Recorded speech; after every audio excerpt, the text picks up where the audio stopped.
Hello students, हम कर रहे हैं फाइनेंशियल अकाउंटिंग। फाइनेंशियल अकाउंटिंग के अंदर आज हम चैप्टर नंबर 4 स्टार्ट कर रहे हैं, जिसका नाम है accounting of incomplete records. 3 chapter हमने कंप्लीट किए हैं, उसका बेस देखा है। आज हम चैप्टर नंबर 4 का बेसिक कॉन्सेप्ट देखने वाले हैं। अगर आपने वो 3 चैप्टर नहीं देखे हैं तो प्लेलिस्ट बनी हुई है, वहां जाके आप चेक कर सकते हैं। ओके, चलिए स्टार्ट करते हैं आज के चैप्टर, जिसका नाम है अकाउंटिंग ऑफ इनकम्प्लीट रिकॉर्ड्स, जिसको हिंदी में बोलते हैं अपूर्ण लेखे। इनकम्प्लीट रिकॉर्ड्स को हिंदी में क्या बोलते हैं? अपूर्ण लेखे, यानी कि अधूरे लेखे जो है उसकी क्या करना? अकाउंटिंग करना। इसको single entry system, single entry system मतलब एकहरी लेखा पद्धति भी बोलते हैं।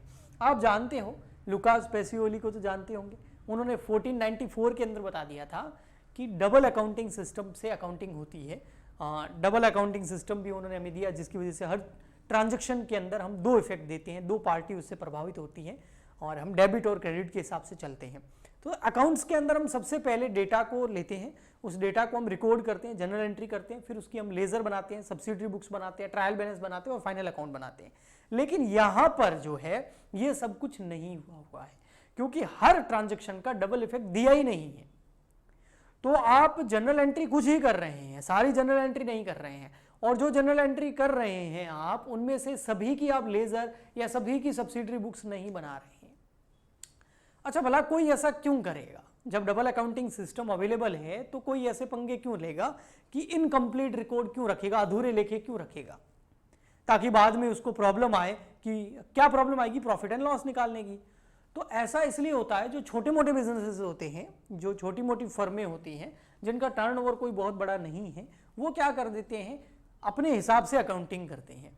वे बस ज्यादा से ज्यादा ध्यान जो देते हैं 2 चीजों पे देते हैं। एक तो वो पर्सनल अकाउंट मेंटेन करते हैं, यानी कि व्यक्तिगत खाते रखते हैं, राम का खाता, श्याम का खाता, मोहन का खाता। आप अपने आसपास कहीं उधारी आपकी चल रही हो किसी किराने की दुकान वाले के यहाँ, तो वो बैठ के कोई लेजर या कोई ट्रायल बैलेंस या कोई फाइनल अकाउंट वो नहीं बना रहा होता है ना। वो कोई सब्सिडरी बुक्स या सब नहीं बना रहा। वो क्या करता है, बस जो पर्सन से उधारी चल रही है, कितने लेने हैं कितने देने हैं, तो व्यक्तिगत खाते यानी कि पर्सनल अकाउंट मेंटेन करते हैं। रियल और नॉमिनल अकाउंट्स वो ओपन नहीं करते हैं। रियल और नॉमिनल में सारी चीजें आ गई, यानी कि वो बैठ के कोई मशीनरी परचेज करिए, कोई टीवी परचेज करिए, कोई फ्रिज परचेज करा, कोई एसेट परचेज करिए, उसका अकाउंट नहीं बना रहा है, वो उसके ऊपर डेप्रिसिएशन नहीं लगा रहा है वो। ओके, वो केवल पर्सनल अकाउंट, व्यक्तिगत खाते रखते हैं, किस व्यक्ति से लेना है, किसको देना है। और उसके अलावा कुछ लोग कैश अकाउंट भी रखते हैं कि कितनी कैश आई, कितनी गई, कहां से आई, कहां गई। ओके, तो बस ये चीजें रखते हैं। और थोड़ा सा अगर कुछ लोग समझदार होते हैं, वो क्या करते हैं, अगर सेल वगैरह ज्यादा हो उनके, तो sale book, purchase book, sale return, purchase return, BR book, bills payable book, cash book, ये भी रखते हैं। बट सारे रिकॉर्ड नहीं रखे जाते हैं। डबल अकाउंटिंग सिस्टम फॉलो नहीं किया जाता है, अधूरे रखते हैं। कोई बहुत ज्यादा अधूरे रखते हैं, कोई कुछ अधूरे रखते हैं, लेकिन अधूरा तो अधूरा रहेगा। अब हमें क्या करना है इस चैप्टर के अंदर, आपको क्या होगा, जो वो इनकम्प्लीट रिकॉर्ड्स हैं वो आपको दे देंगे क्वेश्चन के अंदर, और आपको बोलेंगे कि अब प्रॉफिट एंड लॉस निकालिए। पर आपको चलो रिकॉर्ड दिया जाएगा तो उसकी हेल्प से आप प्रॉफिट एंड लॉस निकालेंगे, लेकिन आपका तरीका वो नहीं रहेगा कि आप बैठ के जनरल एंट्रियां करेंगे फिर लेजर बनाएंगे, वो नहीं रहेगा। आपको क्लोजिंग बैलेंसेस दे रखे होंगे, बस आपको कैसे ना कैसे जुगाड़ लगा के उसका प्रॉफिट कैलकुलेट करना है कि उसके साल में प्रॉफिट कितना हुआ। ओके, तो इसके लिए मैं यहाँ पर एक न्यूमेरिकल क्वेश्चन आपको करके बताता हूँ, जो बिल्कुल इजी लेवल का है इस चैप्टर का। ये आपको दिख रहा होगा, इसमें आप देखेंगे तो यहाँ लिखा हुआ है, Krishna had the following asset and liability. Krishna की एसेट एंड लायबिलिटी दे रखी है आपको, और एसेट और लायबिलिटी 2 साल की दे रखी है आपको। एक तो दे रखी है 31 मार्च 2020 की, और एक दे रखी है 31 मार्च 2021 की। 2 साल के क्लोजिंग बैलेंस दे रखी है। अच्छा, क्लोजिंग कैसे बोल सकते हैं, क्योंकि देखो बैलेंस कब के दे रखे, 31 मार्च 2020 ईयर एंड के, तो ये क्लोजिंग बैलेंस हो गए सर। और ये सारे क्लोजिंग बैलेंस इस अगले साल के क्या हो जाएंगे, ओपनिंग, और अगले साल के क्लोजिंग भी दे रखे हैं। ओके, एंड में आपको क्या पूछा हुआ है, जो रेड कलर में आपको दिख रहा होगा, यहां पर आपको पूछा हुआ है असर्टेन प्रॉफिट एंड लॉस। आपको प्रॉफिट एंड लॉस, पीएनएल मतलब प्रॉफिट एंड लॉस कैलकुलेट करना है फॉर द ईयर एंडेड 31 मार्च, ये मार्च है 3 है, ठीक है, 31 मार्च 2021। आपको इस ईयर के लिए 31 मार्च 2021 के लिए आपको क्या कैलकुलेट करना है, प्रॉफिट एंड लॉस कैलकुलेट करना है। तो वो कैसे करेंगे, क्योंकि और आपके पास कोई इंफॉर्मेशन है नहीं। आपके पास यहां पर सेल दे रखी है क्या, आपको परचेज दे रखी है क्या, आपको सैलरी वेजेस खर्चे दे रखे हैं क्या, आपको ओपनिंग या क्लोजिंग स्टॉक दे रखा है क्या, नहीं। तो क्या आप ट्रेडिंग पीनल बैलेंस शीट बना सकते हैं क्या, नहीं बना सकते ना, आपको डेटा ही नहीं दे रखा है ना। तो फिर हम क्या करें, तो इस केस में क्या करते हैं, दो स्टेटमेंट बनेंगे, उनको बोलते हैं स्टेटमेंट ऑफ अफेयर्स। एक बनेगा ओपनिंग वाला, यानी कि पिछले साल का क्लोजिंग, इस साल का ओपनिंग, और एक बन जाएगा इस साल का क्लोजिंग, जिस करंट ईयर का प्रॉफिट एंड लॉस निकालना है उसका। इन 2 सालों के आपको क्या बनाने हैं, स्टेटमेंट ऑफ अफेयर्स। जैसे आप इन 2 सालों के स्टेटमेंट ऑफ अफेयर्स बनाएंगे, उसके बाद में एक आपको छोटा सा स्टेटमेंट बनाना है और उससे प्रॉफिट एंड लॉस कैलकुलेट हो जाएगा। अब मैं बताता हूं कैसे। तो सबसे पहले हम स्टेटमेंट ऑफ अफेयर्स बनाते हैं 31 मार्च 2020 के लिए। तो वो कैसे बनेगा आइए देखते हैं। बिल्कुल सिंपल होता है, वो बैलेंस शीट की तरह होता है ना। किसकी तरह होता है, बैलेंस शीट की तरह। तो देखिए यहां बनाता हूं मैं, ठीक है, यहां पे। तो ये हो गया आपका, थोड़ा ऊपर ही बना देते हैं क्योंकि 2-3 बनेंगे ना, तो यहां बना देते हैं। चलो, ये बैलेंस शीट की तरह होता है कुछ इस तरीके से। देखो बैलेंस शीट ही है, बस इसका नाम क्या है, स्टेटमेंट ऑफ अफेयर्स डाल दिया है। Statement of affairs as on 31 March 2020। Okay, इसके एक साइड में आपको यहां पर लिख देना लायबिलिटीज और यहां लिख देना एसेट्स और रुपीज आ जाएगा। तो देखते हैं क्या क्या है। सबसे पहले दे रखा आपको इधर कैश इन हैंड, कितना है, 400 रुपए का। तो एसेट्स है तो यहां आ जाएगा कैश इन हैंड 400 रुपए, ठीक है। फिर आपको देखो क्या है, बैलेंस एट बैंक, कितना, 4000। तो बैंक का बैलेंस दे रखा है आपको 4000 का। फिर आपको दे रखा है डेटर, डेटर कितने के है, 12000 के। तो डेटर एसेट होते हैं तो यहां आ जाएंगे सन्ड्री डेटर्स 12000। फिर आपको दे रखा है स्टॉक, तो स्टॉक यहां आ जाएगा कितना, 8000। फिर आपको दे रखा है plant machinery, plant and machine है ना, तो प्लांट आ गया 10000 का। ओके, उसके बाद में आपको दे रखा आउटस्टैंडिंग एक्सपेंस। आउटस्टैंडिंग एक्सपेंस पता है क्या होता है, आउटस्टैंडिंग एक्सपेंस लायबिलिटी होती है, ऐसा खर्चा जिसका पेमेंट करना था लेकिन अभी तक किया नहीं है, तो आपके लिए लायबिलिटी होगी। तो यहाँ आ जाएगा आउटस्टैंडिंग एक्सपेंस लायबिलिटी में 1100। फिर आपको बिल्डिंग दे रखी है कितनी, 20000। एसेट है तो एसेट साइड में आ जाएगी बिल्डिंग 20000। ओके, फिर फर्नीचर दे रखा है 6000 का, तो यहाँ फर्नीचर आ जाएगा फर्नीचर 6000। फिर उसके बाद क्रेडिटर दे रखा है 6300 का, लायबिलिटी है तो यहाँ लिख लो सन्ड्री क्रेडिटर पूरा लिख सकते हो, मैं क्रेडिटर लिख रहा हूँ 6300। अब एसेट एंड लायबिलिटी साइड की टोटल कर देनी है आपको। अगर आप यहाँ पर लायबिलिटी की टोटल देखोगे, इन सबको जोड़ोगे तो आएगा 60400, और उसमें ये दोनों लेस कर दोगे ना तो इधर बैलेंसिंग फिगर आएगा, वो बैलेंसिंग फिगर आएगा 53000। ये बैलेंसिंग फिगर पता है क्या है, ये है आपकी कैपिटल। कौन सी कैपिटल, इसको आप क्लोजिंग कैपिटल बोल सकते हैं या ओपनिंग कैपिटल बोल सकते हैं। क्लोजिंग कैपिटल कौन से ईयर की होगी, 31 मार्च 2020 की, क्योंकि उसका डेटा लिया है।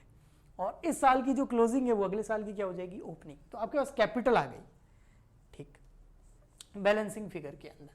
अब आप इस साइड की टोटल करेंगे तो वो भी कितनी आ जाएगी, 60400। तो जैसे कैपिटल आपने निकाली है 31 मार्च 2020 की, ऐसे कैसे आपको कैपिटल निकालनी है 31 मार्च 2021 की। 20 की निकाल दी, अब 21 की निकाल दीजिए, और दोनों कैपिटल का जो डिफरेंस होगा वो आपका प्रॉफिट होगा, क्योंकि कैपिटल इंक्रीज हो गई है तो प्रॉफिट हुआ होगा, डिक्रीज हो गई है तो लॉस हुआ होगा। बस ये तरीका है निकालने का। क्या एकदम करेक्ट है, जो हमको डेटा दे रखा है उस हिसाब से करेक्ट है। बाकी इसमें एरर होने के चांसेस रहते हैं, हमारे क्वेश्चन में नहीं, प्रैक्टिकली अगर बात करूं, नॉर्मली अगर कोई सिंगल एंट्री सिस्टम फॉलो करके अकाउंटिंग कर रहा है तो कितनी चीजें वो याद रखेगा, कुछ ना कुछ तो भूलेगा ही भूलेगा, तो उसके फिर प्रॉफिट हो सकता है सही से नहीं निकले। तो प्रॉफिट सही से निकालना हो तो क्या करें, तो एक काम करो, आप डबल अकाउंटिंग सिस्टम अपनाओ। ओके, बट हम तो अकाउंटेंट हैं, यहाँ पर हमारा तो काम है जो डेटा दिया गया उस हिसाब से करना। अब बनाते हैं हम सेम स्टेटमेंट ऑफ अफेयर्स, कौन सा, 31 मार्च 2021 का। तो यहाँ बना देते हैं, देखो ये है स्टेटमेंट ऑफ अफेयर्स 31 मार्च 2021 का। इससे भी हमको कैपिटल निकालनी है। Statement of affairs as on 31 March 2021। यहाँ लाइबिलिटीज रुपीज, इसको कुछ लोग स्टेटमेंट ऑफ अफेयर्स भी बोलते हैं और बैलेंस शीट भी बोलते हैं, लेकिन इसको स्टेटमेंट ऑफ अफेयर्स बोलना ही सही रहेगा। ठीक है, अब इसके क्या क्या बैलेंसेस दे रखे पहले वो लिख देता हूँ। देखो सबसे पहले दे रखा आपको कैश, कैश का कितना दे रखा है 1000 रुपये, तो एसेट साइड में आ जाएगा कैश 1000। स्टॉक दे रखा है कितना 17000 का, तो स्टॉक आ जाएगा 17000। ओके, फिर आपको दे रखा है उसके बाद में डेटर, डेटर कितने के 8000 के। ठीक है, तो यहाँ पर डेटर आ जाएंगे 8000 के। ओके, फिर उसके बाद में आपको बैंक ओवरड्राफ्ट दे रखा है। बैंक ओवरड्राफ्ट तो लाइबिलिटी होती है ना हमारी, हाँ, बैंक ओडी 2000, तो लाइबिलिटी में आ गया।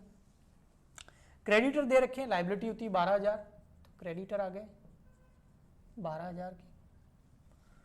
फिर आपको आउटस्टैंडिंग एक्सपेंस दे रखा है, ये भी लाइबिलिटी होती है, तो आउटस्टैंडिंग एक्सपेंस 2000। फिर उसके बाद लिखा हुआ है यहाँ पर, ध्यान से देखना, ही परचेज्ड इन्वेस्टमेंट ₹14,000। उसने इन्वेस्टमेंट खरीदे हैं 14000 की। तो इन्वेस्टमेंट तो एसेट है ना, तो एसेट साइड में लिख देंगे इसको, इन्वेस्टमेंट खरीदे इसके 14000 की, नए खरीदे। ठीक है, ओके। इसके आगे लिखा हुआ है हैड ड्रॉन 16,000 ऑन 1 अक्टूबर। ये ड्राइंग है, इसने ड्राइंग कितनी करी है 16,000 रुपए की। ये क्या करी है इसने, ड्राइंग करी है। ओके, फिर उसके बाद ऑन 1 अक्टूबर 2020 एडिशनल कैपिटल लेके आया, कितनी 10,000 की। तो ये ध्यान रखना, एक ड्राइंग है, एक एडिशनल कैपिटल है।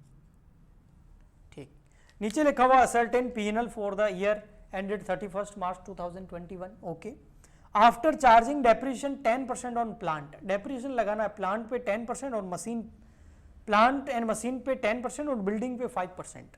तो ये देखिए, ये रहा, हमको यहाँ का तो बैलेंस नहीं दे रखा है, ये दे रखा है प्लांट पे कितना लगाना है 10%, बिल्डिंग पे कितना लगाना है 5%। क्या लगाना है डेप्रिसिएशन, तो डेप्रिसिएशन लगा के, क्योंकि ये ओपनिंग वैल्यू है इस साल की और ये यहाँ पर क्लोजिंग आ जाएगा। तो देखिए प्लांट है आपका 10,000 का, उस पर डेप्रिसिएशन लगाओगे 10%, तो हो जाएगा 1000 लेस। आप चाहो तो उसको ऐसे भी दिखा सकते हो, लेस डेप्रिसिएशन 1000, तो आपका प्लांट कितने का बच गया 9000 का। बिल्डिंग में कितना है 5%, तो बिल्डिंग लिख दो पहले, बिल्डिंग 20,000 की, लेस कर दो डेप्रिसिएशन कितना 5%, 20,000 का 5% 1000, तो ये हो गया 19। ओके, अब देखेंगे कैश वाला हो गया, यहाँ पर कैश लिख दिया है। बैंक का बैलेंस नहीं दिया हुआ है तो हम लिखेंगे नहीं, हो सकता है बैंक में पैसे निकाल दिए हो। स्टॉक आ गया है, डेटर आ गया है, इन्वेस्टमेंट नए आ गए हैं, और प्लांट लिख दिया, बिल्डिंग लिख दिया। एक चीज़ बच गई फर्नीचर, इस पर डेप्रिसिएशन बोला हुआ ही नहीं है, तो एज इट इज आ जाएगा। फर्नीचर पहले भी 6000 था, अभी भी कितना हो गया 6000। अब आप सिंपल इनकी टोटल करोगे, है ना, तो आपकी टोटल आ जाएगी यहाँ पर इसकी एसेट साइड की, वो आएगी 74,000।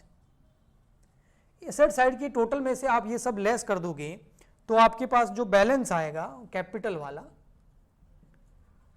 ये बैलेंसिंग फिगर कैपिटल जो आ रही है, ये आ रही है आपके पास 58,000 और यहां आ गया 74। अब देखो यहां पर ओपनिंग कैपिटल कितनी आ रही है आपकी 53, क्लोजिंग कितनी आ रही है 58, दोनों में डिफरेंस है। वो डिफरेंस जरूरी नहीं है प्रॉफिट और लॉस की वजह से हुआ हो, वो डिफरेंस इन दोनों की वजह से भी हो सकता है, additional drawing, drawing and additional capital. तो अब हम कैलकुलेट करके देखते हैं कि ये डिफरेंस जो है इसमें प्रॉफिट कितना है। उसके लिए हमें क्या बनाना पड़ेगा, स्टेटमेंट ऑफ P&L। तो इस क्वेश्चन को हटा रहा हूं, अगर आपको स्क्रीनशॉट लेना हो तो आप ले सकते हैं, ठीक है। तो यहां पर बनाता हूं मैं, लास्ट बनेगा बस, 2 P&L बन गई, दोनों से मैं 2 बैलेंस शीट बना दी एक तरीके से, स्टेटमेंट ऑफ अफेयर बना दिया, और दोनों से क्या पता लग गया आपको, ओपनिंग कैपिटल और क्लोजिंग कैपिटल। बस अब बना दीजिए आप स्टेटमेंट ऑफ P&L, और स्टेटमेंट ऑफ P&L से आपको पता चल जाएगा करंट ईयर में प्रॉफिट हो रहा है या लॉस। वो कैसे बनाते हैं, तो देखिए स्टेटमेंट ऑफ P&L, कब के लिए बनेगा ये स्टेटमेंट ऑफ ईयर? ये बनेगा फॉर द ईयर एंडेड, कौन से साल का निकालना है प्रॉफिट एंड लॉस? 2021 के लिए, तो उसके लिए बनेगा ये। ओके, सबसे पहले आ जाएगी यहां पर क्लोजिंग कैपिटल, जो इस साल की क्लोजिंग कैपिटल है। इस साल की क्लोजिंग कैपिटल कितनी है? इस साल की क्लोजिंग कैपिटल है 58,000, ये रही 58,000, ये यहां आ जाएगी। अब देखो, आपको अगर इस क्लोजिंग से ओपनिंग निकालना है तो आपको क्या करना पड़ेगा? इसमें से ड्राइंग जो किया है वो वापस ऐड कर दो, क्योंकि क्लोजिंग ओपनिंग में से ड्राइंग लेस किया होगा ना। अब आपको क्लोजिंग को ओपनिंग में कन्वर्ट करना है तो आपको ड्राइंग ऐड करनी पड़ेगी वापस, और ड्राइंग कितनी है? ये रही यहां पर 16,000, 16,000 रुपए, तो ये ऐड कर दो। और जो आपने एडिशनल कैपिटल लेके आए उसकी वजह से आपकी क्लोजिंग कैपिटल बढ़ गई होगी, क्योंकि ओपनिंग में आपने एडिशनल कैपिटल ऐड करा होगा, तभी क्लोजिंग आया होगा। तो क्लोजिंग से अगर ओपनिंग निकालना है तो एडिशनल कैपिटल लेस कर दो, एडिशनल कैपिटल, इसका इफेक्ट लेस कर दो। एडिशनल कैपिटल 10,000, तो ये 10,000 लेस कर दो। तो इस हिसाब से आपकी ओपनिंग कैपिटल कितनी आनी चाहिए? 58,000 में 16,000 ऐड कर दिए और 10,000 लेस कर दिए, तो ये आ जाएगी आपकी 64,000। तो आपकी ओपनिंग कैपिटल कितनी होनी चाहिए? 64, लेकिन यहां पर देखो ओपनिंग कैपिटल कितनी है? 53। तो ये डिफरेंस किस वजह से है? ये डिफरेंस है प्रॉफिट की वजह से। तो इसको हम बोल देंगे ओपनिंग कैपिटल नहीं बोलेंगे, इसको हम बोलेंगे एडजस्टेड कैपिटल। अब इसमें से लेस कर दो आप, आपकी जो ओपनिंग कैपिटल है आपके पास में, अगर यहां ओपनिंग कैपिटल 53 आ जाती तो एडजस्टेड कैपिटल, तो प्रॉफिट एंड लॉस होता ही नहीं कुछ। लेकिन हमारे पास कितनी है? 53, यहां कितनी आ रही है? 64। इसका मतलब ओपनिंग के अंदर प्रॉफिट भी जुड़ा हुआ है। वो प्रॉफिट कितना जुड़ा हुआ है? 64,000 माइनस कर दो 53,000, तो 11,000 रुपए का। ये 11,000 क्या आ गया? ये आ गया प्रॉफिट ड्यूरिंग द ईयर 2021। बस हो गया। तो जब इनकम्प्लीट रिकॉर्ड्स होते हैं तो उसका प्रॉफिट एंड लॉस इस तरीके से कैलकुलेट किया जाता है। तो ये चैप्टर स्टार्ट हो गया है। आई होप आपको ये क्वेश्चन अच्छे से समझ में आया होगा। अगर आप हमसे लाइव पढ़ना चाहते हैं, बहुत सारे न्यूमेरिकल क्वेश्चन सॉल्व करना चाहते हैं, तो आप हमारी ऐप डाउनलोड कर लीजिए। ऐप का लिंक इस वीडियो के नीचे डिस्क्रिप्शन बॉक्स में मिलेगा। बट ऐप पे जो कोर्सेज है वो पेड है, फ्री नहीं है। फ्री लेक्चर्स यूट्यूब पे आते हैं। ओके, इसके अलावा आप हमें इंस्टा या टेलीग्राम पे फॉलो कर सकते हैं। उन दोनों के लिंक भी इस वीडियो के नीचे डिस्क्रिप्शन बॉक्स में आपको मिल जाएंगे। हम मिलते हैं नेक्स्ट वीडियो में। आज के लिए इतना ही, तब तक के लिए goodbye and thank you.